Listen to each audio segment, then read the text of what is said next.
It's no secret that many people leave the church because they can no longer accept absolutized theological statements. The question of the meaning of life no longer finds a satisfying theoretical answer, not even from religion. Our life gains meaning only in the depths of our being, when we perceive a divine presence. These words by Willigis Jäger clearly express the core of his search.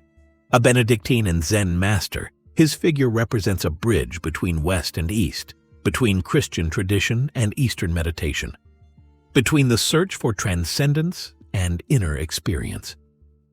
A journey that led him to clash with the Catholic Church, profoundly marking his life.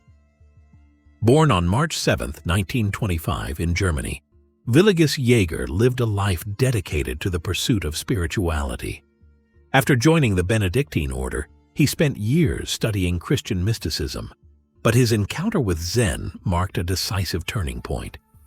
In the late 1970s, he traveled to Kamakura, Japan, where he became a disciple of Master Yamada Kunroshi, one of the most important figures in contemporary Zen. For Jäger, Western monasticism and Eastern meditation were not in opposition, but two aspects of the same inner quest. When he returned to Germany in 1981, he brought with him the profound awareness he had gained in the East.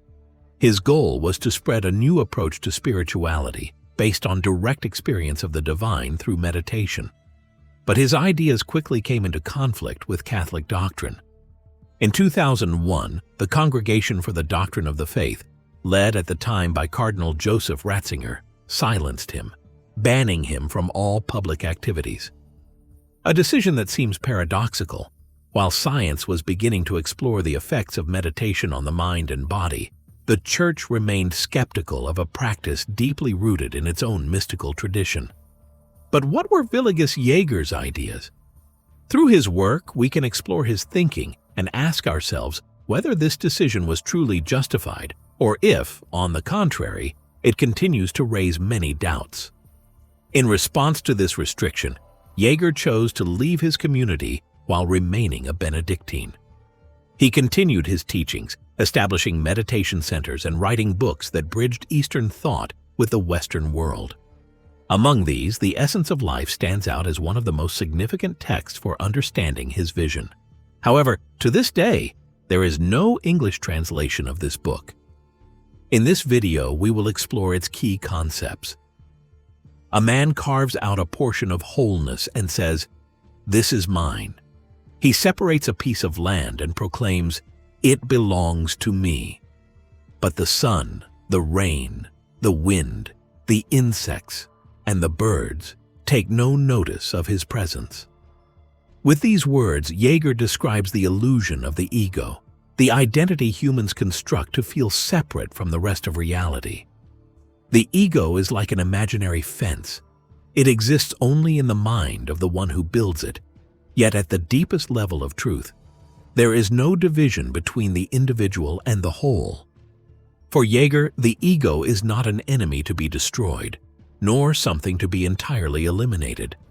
It is a necessary function of life, a means through which an individual takes shape and expresses themselves in the world. The problem arises when this I, confined within its own boundaries, begins to believe it is the only reality. It identifies with roles, thoughts, and desires, losing touch with its deepest essence. Humans become trapped in a narrow perception, convinced they own things that in reality do not belong to them, because everything they call mine is temporary, impermanent. The ego creates polarity, Jäger writes, because its existence is based on separation, I and the other, inside and outside, possession and lack.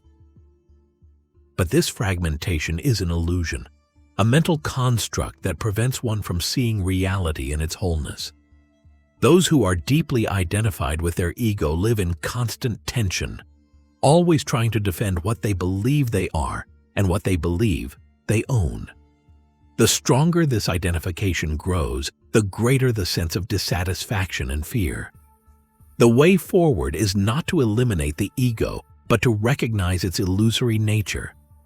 Jäger encourages learning to observe it, without judgment or attachment, understanding that the ego is only one part of experience, not the totality of being.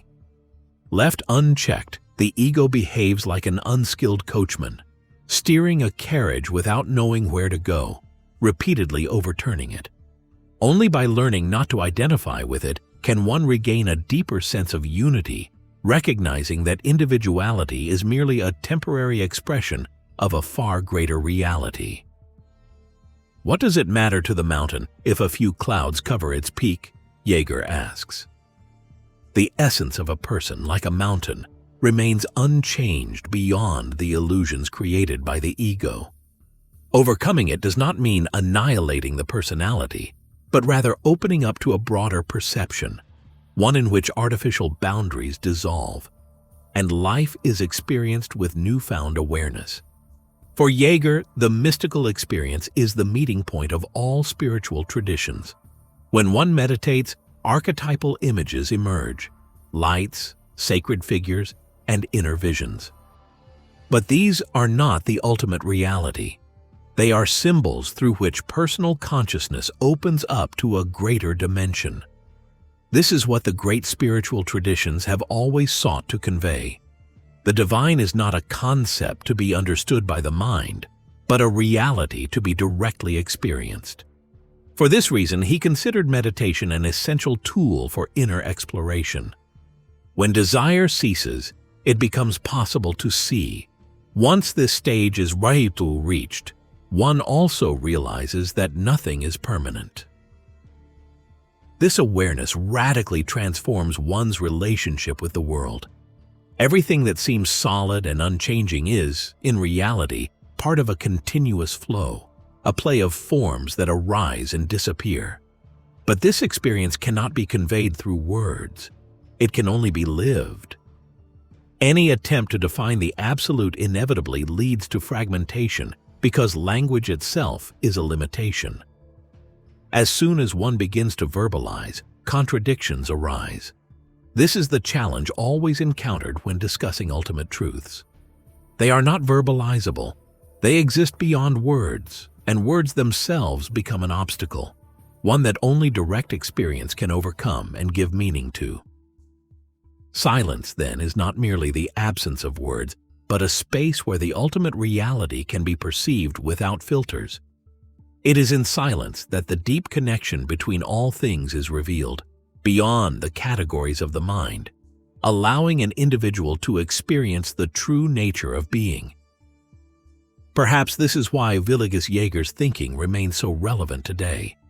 In an era where many people are moving away from traditional religions, his teachings offer a different perspective, not a faith imposed from above, but a direct experience that can transform one's perception of life. Even after his passing on March 20th, 2020, his message lives on. To look beyond the boundaries of the ego and rediscover the deepest essence of being. Now, after this brief immersion into his philosophy, one naturally wonders whether the Vatican Congregation's decision was truly an act of doctrinal protection, or rather a missed opportunity to deepen the direct experience of the divine. Perhaps, in the effort to preserve a well-established orthodoxy, something greater was lost. The opportunity to recognize that beyond differences, the search for truth follows paths that no dogma can ever fully contain. Curious to hear your thoughts. Until next time.